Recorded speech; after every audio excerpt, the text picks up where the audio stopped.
Intangible assets, intangible assets हम बना रहे थे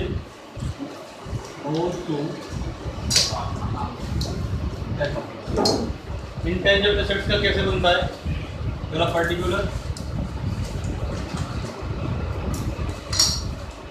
इसके बाद कॉस्ट, इसके बाद अमोर्टाइजेशन और इसके बाद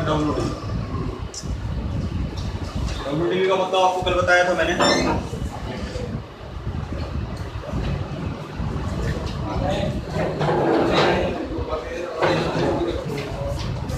ये आपका पर्टिकुलर, कॉस्ट, अमोर्टाइजेशन और WDV। अमोर्टाइजेशन बोलते हैं डेप्रिसिएशन, ठीक है ना। तो मान के चलो कोई गुडविल है, गुडविल की कॉस्ट यहाँ, अमोर्टाइजेशन यहाँ और आंसर यहाँ। मानो पेटेंट है, पेटेंट की कॉस्ट यहाँ, डेप्रिसिएशन यहाँ, अमोर्टाइजेशन यहाँ। मान के चलो कोई ट्रेडमार्क है, यहाँ माइनस यहाँ और बराबर यहाँ। अदर्स कोई हो तो अपना जो आंसर आएगा वो ये हमको बैलेंस शीट में रिप्रेजेंट कर, ये जो निकल के आता है इसको वहां लिख दिखाते हैं हम बैलेंस शीट। क्लियर है? नोट करो इसको।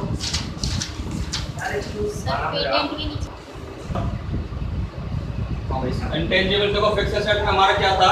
टेंजिबल एसेट्स इंटेंजिबल था। सेकंड नंबर, थर्ड नंबर पे कैपिटल वर्क इन प्रोग्रेस था। कैपिटल वर्क इन प्रोग्रेस का कोई वर्किंग नोट नहीं होता, वो ऐसे कैसे देगा काम। इसके बाद इंटेंजिबल एसेट अंडर डेवलपमेंट था, इसकी भी वर्किंग नोट नहीं होता, इसको एज इट इज है। इसके बाद आपका क्या था?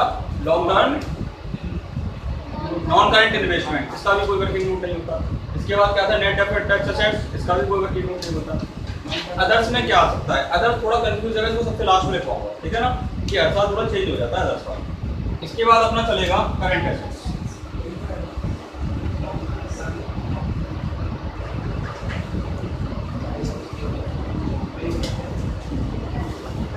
देखो भाई, इसके बाद करंट एसेट्स में हमने सबसे पहले क्या लिखा था? सबसे पहले non current, sorry current investment, इसको ऐसे कैसे लिखना है, कोई चेंज नहीं करना, ठीक है। इसके बाद आपका लिखना था करंट इन्वेस्टमेंट में कभी कभी लिख देता है मार्केटेबल सिक्योरिटीज, आप समझ जाना है करंट इन्वेस्टमेंट, ठीक है, मार्केटेबल सिक्योरिटी। इसके बाद आपका था इन्वेंट्रीज। इन्वेंट्रीज में क्या है? अच्छा, हमने अभी तक ये इन्वेंट्री पढ़ा था, किस नाम से पढ़ा था? स्टॉक के नाम से पढ़ा था। स्टॉक और इन्वेंट्री में कोई डिफरेंस होता है क्या? ये आपको बुक में लिखा हुआ नहीं है, मैं वैसे बता दूंगा। मानो मेरा बिजनेस जो है वो ट्रेडिंग का बिजनेस है। ट्रेडिंग का मतलब होता है मैं बना बनाया माल खरीदता हूँ, उसको बेच देता हूँ। इस प्रकार के बिजनेस में जो स्टॉक होता है, अनसोल्ड गुड्स जो होता है, उसको बोलते हैं स्टॉक। और मेरा मैन्युफैक्चरिंग का बिजनेस है, मतलब मैं रॉ मटेरियल खरीदता हूँ, उसको प्रोसेस करता हूँ, उसको बना के फिर बेचता हूँ। तो ये जो बिजनेस होता है, इसका जो स्टॉक होता है उसको बोलते हैं इन्वेंट्री। क्लियर है? ठीक है। तो मेरा ये इन्वेंट्री या स्टॉक, इसमें जो आएगा वो कैसे आएगा? Closing stock of stock in trade, ठीक है, closing stock of work in progress, इसके बारे में पहले बात की थी हमने। Closing stock of finished goods, तीनों को जोड़ देंगे, इस नाम से आएगा इन्वेंट्री का नाम। क्लियर है? नोट करो। नेक्स्ट है ट्रेड रिसीवर्स। इस ट्रेड रिसीवर्स में क्या इंक्लूड करेंगे हम? एक तो डेटर्स, एक करेंगे बिल्स रिसीवर्स, ठीक है। इसके बाद अपना नेक्स्ट था short term loan in advance, उसको इसी नाम से आएगा, ठीक है ना। इसके बाद हमारा था अदर्स। अदर्स में क्या आएगा? Other current assets. Other current assets में आपका आएगा, इसमें आता है पहले नंबर पे प्रीपेड एक्सपेंस, सेकंड नंबर पे आता है एक्रूड इनकम। बेसिकली तो अपने काम, ठीक है ना।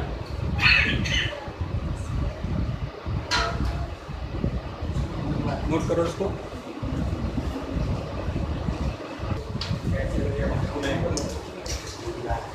कैश एंड कैश इक्विवेलेंट, बात नहीं करनी। कैश एंड कैश इक्विवेलेंट में आएगा कैश बैलेंस। इक्विवेलेंट का मतलब क्या होता है? इक्विवेलेंट का मतलब रोकड़ या रोकड़ के समान, ठीक है। इसमें आएगा कैश बैलेंस, इसमें आएगा बैंक बैलेंस,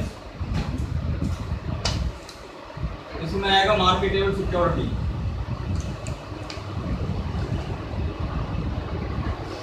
पर ये थोड़ा कंफ्यूजिव है मार्केटेबल सिक्योरिटी, कभी तो वो लेता कभी नहीं लेता, पर इसमें एक लाइन होती है, अगर ये बिलो या अप टू 90 डेज के लिए हो, कोई भी मार्केटेबल सिक्योरिटी 90 दिन के लिए आपकी हो या इससे कम के लिए हो तो कैश मान जाती है। क्लियर है, सही रूल इसका ये। बाकी इसमें कुछ पॉइंट्स ऐसे हैं जिनकी मुझे थ्योरी भी लिखवानी है, वो मैं लिखवा दूंगा लास्ट, ठीक है ना। बाकी अभी न्यूमेरिकल 90 दिन से पहले अगर कोई बैंक में आपने एफडी करवाई मानो तो मार्केटेबल सिक्योरिटी है, वो एफडी अगर 90 दिन तक की करवाई है तो उसको कैश माना जाता है। अगर 90 दिन से ज़्यादा की करवाई है तो उसको शॉर्ट टर्म इन्वेस्टमेंट माना जाएगा, और 12 महीने से भी ज़्यादा की करवाई है तो नॉन करंट इन्वेस्टमेंट माना जाएगा। क्लियर है, ठीक है ना। कोई भी सिक्योरिटी 90 दिन से कम की होती है तो उसको कैश में इंक्लूड किया जाता है, ठीक है ना। जो आपकी बुक में गलत दे रखा है एक पॉइंट है, इसका मतलब समझ लो, और आपकी बुक में दे रखा है वो समझ लो, सही क्या है वो समझ लो। एक वर्ड आता है लूज टूल्स,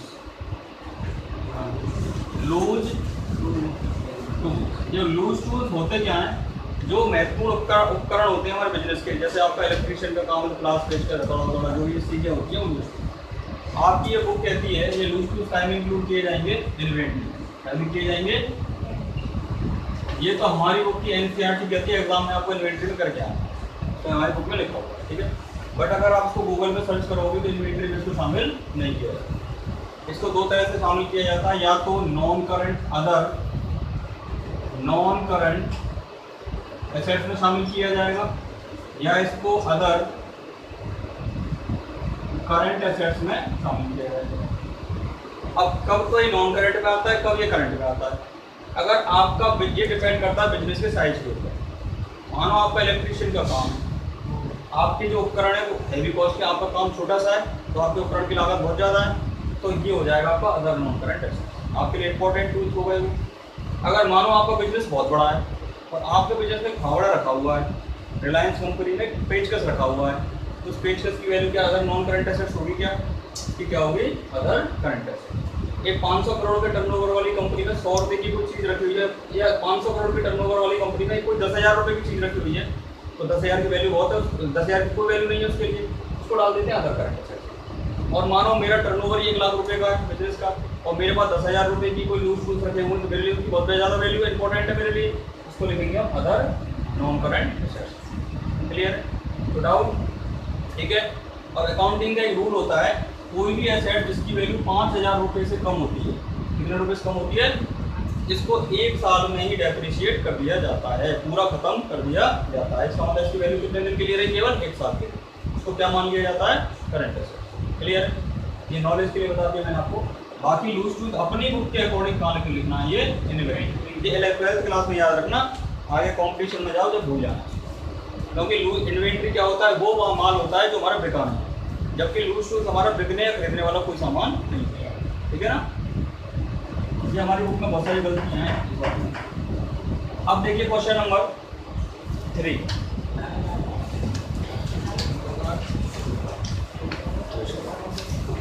क्वेश्चन नंबर 3 आपसे कह रहा है,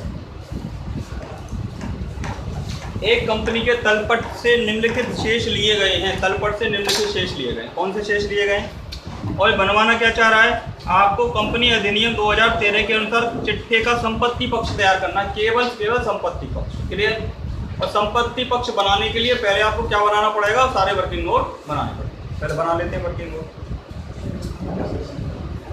क्वेश्चन नंबर 3, एसेट बनाने के लिए सबसे पहले हम लिखते हैं टेंजेबल एसेट्स। कौन से टेंजेबल, लिख लो यहाँ,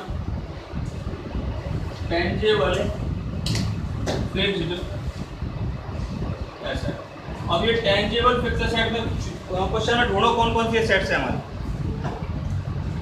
आपको लिखा हुआ है सबसे पहले भूमि एवं भवन, लैंड एंड बिल्डिंग, लिख लो यहाँ लैंड एंड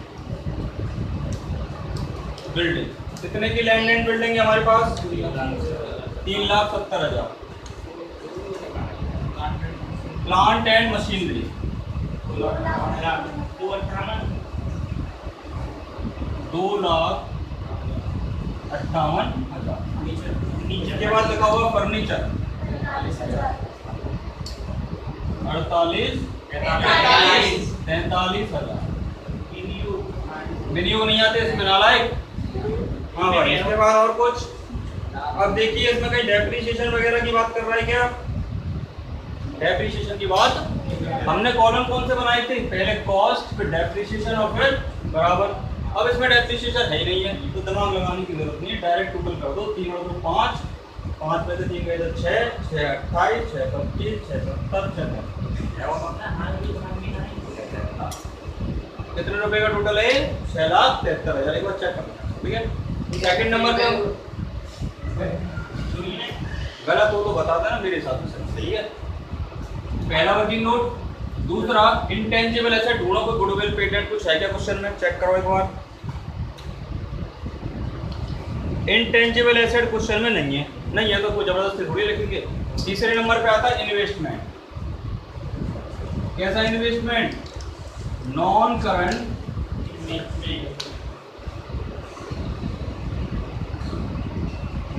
इन्वेस्टमेंट थोड़ी है, कोई विनियोग है क्या? हो सकता कुछ 2,47,000।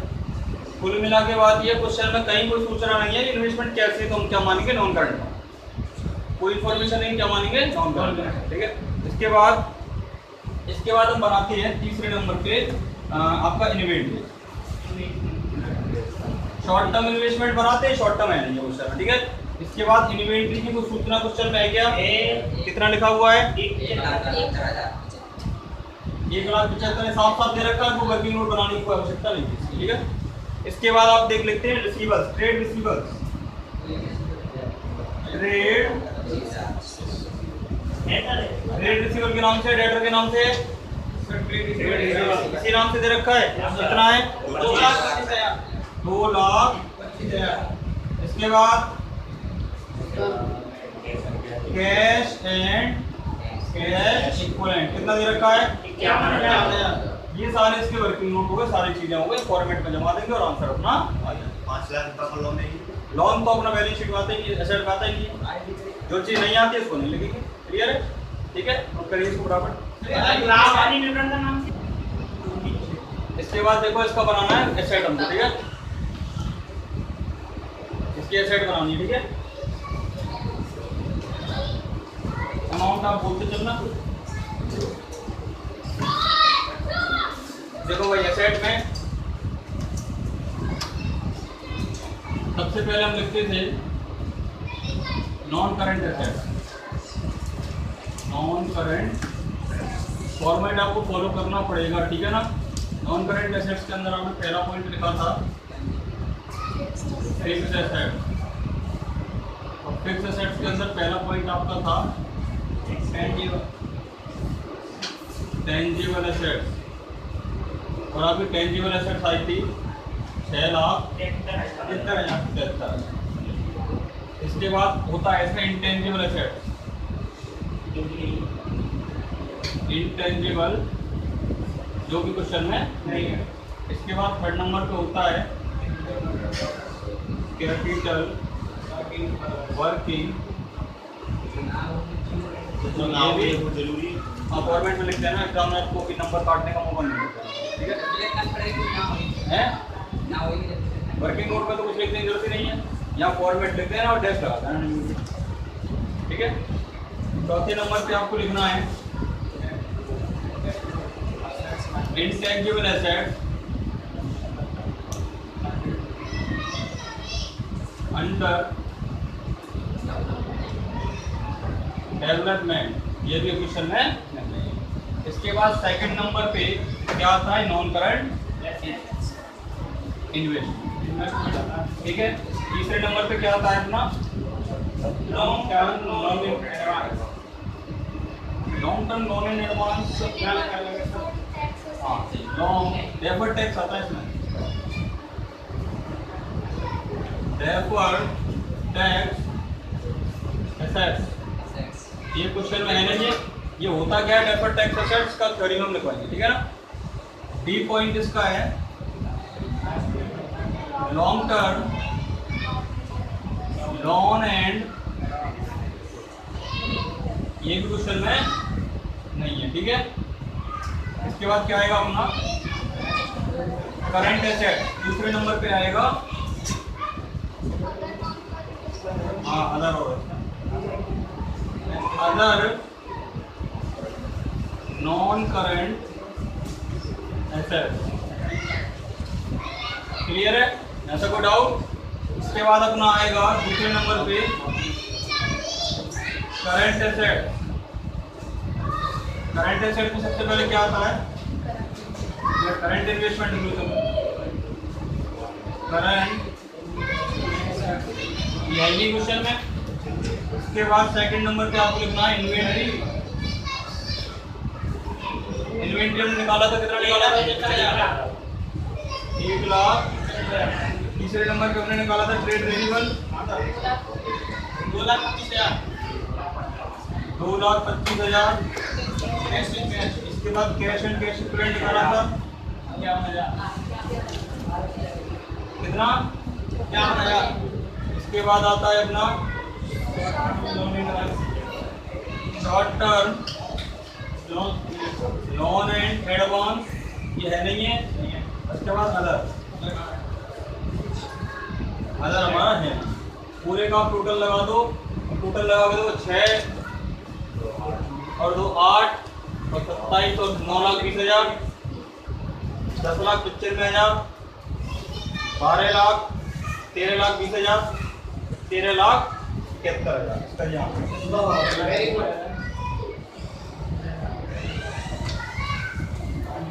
का आंसर थोड़ा सही है। बैलेंस शीट नहीं बनवा रहा, एसेट साइड बनवा रहा, बैलेंस शीट नहीं है ये, बैलेंस शीट की एसेट साइड है। नोट करो इसको। क्वेश्चन नंबर 4, एक कंपनी के तलपट से निम्नलिखित शेष लिए गए हैं और आपको बनाना क्या है? चिट्ठे का दायित्व पक्ष तैयार करना है, केवल लायबिलिटी साइड तैयार करनी है, ठीक है। बस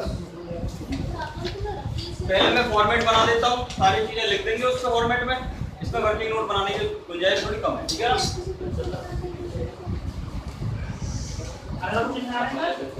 question number 4,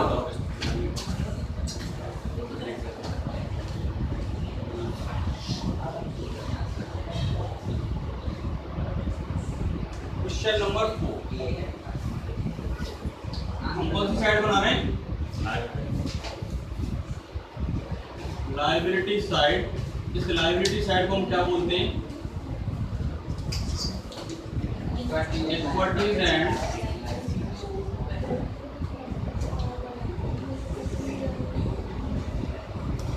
equity and liability. इसका फर्स्ट जो पॉइंट होता है उसको बोलते हैं हम share holder fund.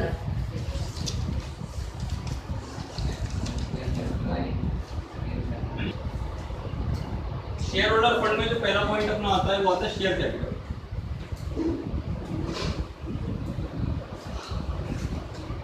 Second number पे आता है रिजर्वेंट,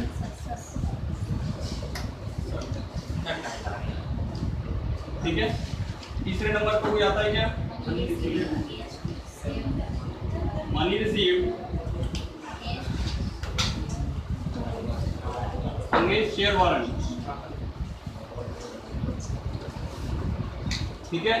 चौथे नंबर पे आप कुछ आता है नहीं। सेकंड नंबर पे इसमें आता है application money,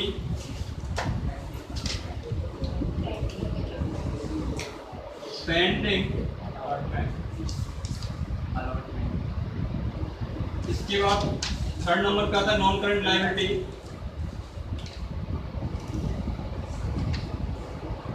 non current liability में सबसे पहले आता है long term borrowings, long term borrowing. Second number पे क्या आता है? Net effort tax liability.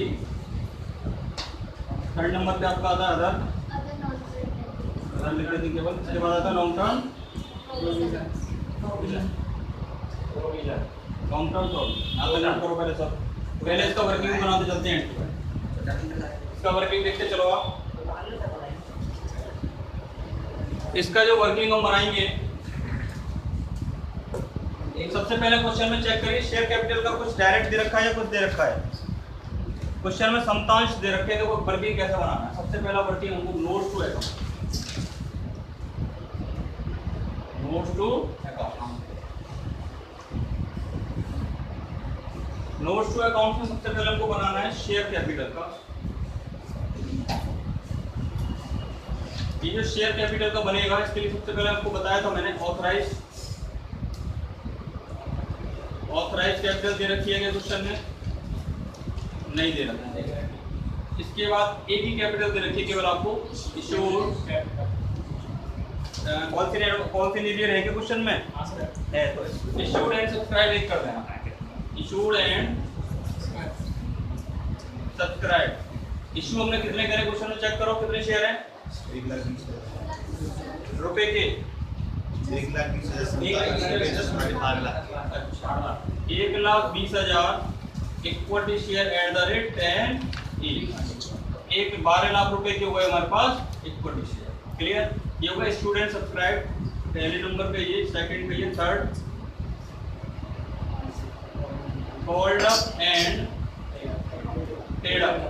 अब आप देखिए 1,20,000 पे क्वेश्चन पैसे कितने मांगे हमने? पूर्ण प्रदत्त है। पूर्ण प्रदत्त का मतलब पूरे 10 रुपए मांगे।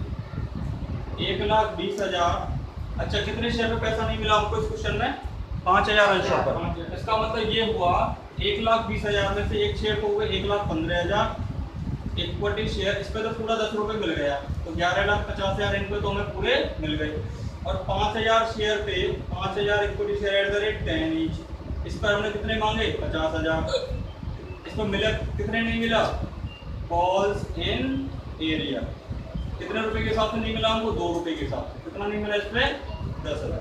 तो फाइनली मिल कितना आ गया? 1,15 में 50 जोड़ दो, 11,50,000 में 50 जोड़ो 12 लाख। 12 लाख में 10,000 गए तो 11 लाख।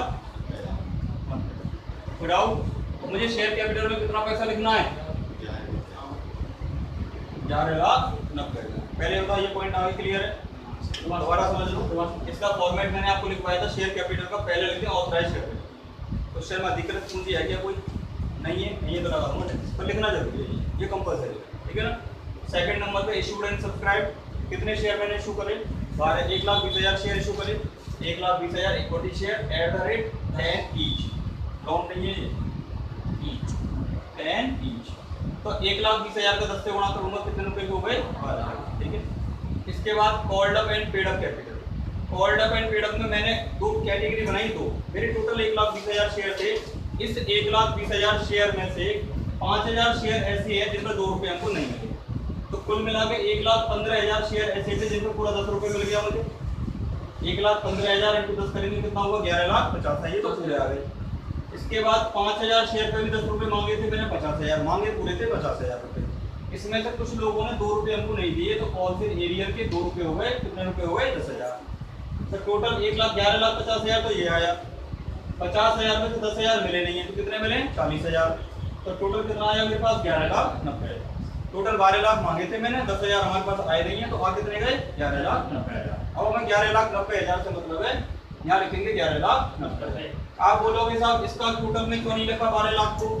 ये केवल रिप्रेजेंट किया जाता है, बाकी सबसे लास्ट का जो अमाउंट होता है वो ही टोटल में लिखा जाता है। क्लियर है? ये 11,90,000 ही रिप्रेजेंट करना है हमको। फटाओ इसको नोट करो, वर्किंग नोट को फटाओ। अब बनाएंगे रिजर्व एंड सरप्लस का नोट। ठीक है? Note number 2।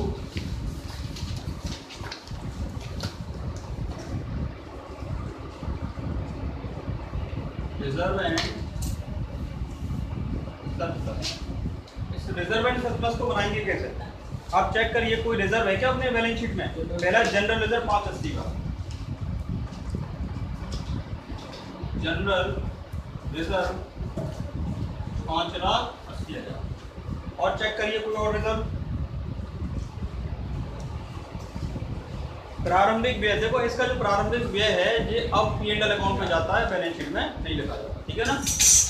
इसके बाद भविष्य निधि आयोजन लॉन्ग टर्म प्रोविजन होता है, व्यापारिक देता है बैंक से ऋण, तो केवल यही है इसमें जनरल रिजर्व। P&L तो इसमें है ही नहीं है, केवल इसमें जनरल रिजर्व। इसका टोटल कितना आया 580।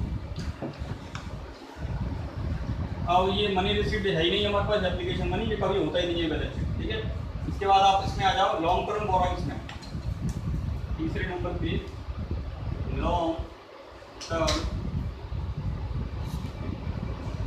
बोरोइंग्स। ये लॉन्ग टर्म बोरोइंग्स के लिए लोन वगैरह है क्या इसमें? देखो क्वेश्चन में बैंक से ऋण 5 लाख, बैंक लोन आपका है 5 lakh, clear. Long term borrowings में आप लिख देंगे 5 लाख, क्लियर। इसके बाद आपको लिखना है नेट डेफर्ड टैक्स लायबिलिटी, कभी होती नहीं है क्वेश्चन में, अदर्स है ही क्वेश्चन में, लॉन्ग टर्म प्रोविजंस है, लॉन्ग टर्म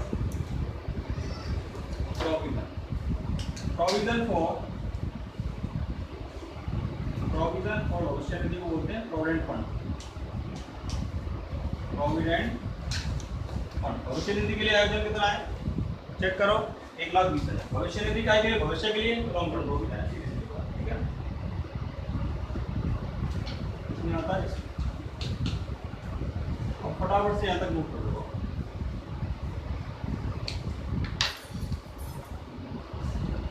हाँ भाई, इसके बाद इसके नीचे चौथे नंबर पे आपका आता है करंट लायबिलिटीज, ठीक है। ऊपर लिख रहा हूँ मैं इसको, करंट लायबिलिटीज चौथे नंबर पे आता है। करंट लायबिलिटीज में सबसे पहले क्या आएगा हमारा? शॉर्ट टर्म बोरोइंग है नहीं क्वेश्चन में, नहीं है। इसके बाद क्या आएगा? Trade payable. Trade payable question में आपको दे रखा है व्यापारिक देता है, कितना दे रखा है? 3 लाख रुपए। इसके बाद आपका क्या आएगा? अदर है नहीं क्वेश्चन में, short term provision. Short term provision आपको क्वेश्चन में दे रखा है लास्ट में, संदेह ऋण के लिए आएगा 40,000। इस संदेह ऋण का आयोजन को दो तरह से लिख सकते थे हम, यहाँ पे जो मैंने तो नहीं लिख दो, चलो इसको हम डेटर में से लेस कर सकते हैं सेट में, या तो वो भी सही है, या आप इसको शॉर्ट टर्म में दिखा दो, ये भी क्लियर है। वहाँ भी दिखा सकते हैं, यहाँ भी दिखा सकते हैं, अपने आंसर को चेक करते हैं कैसे दें। टोटल लगा दो सब इसका, जो भी अपना आंसर आएगा वो अपना आंसर।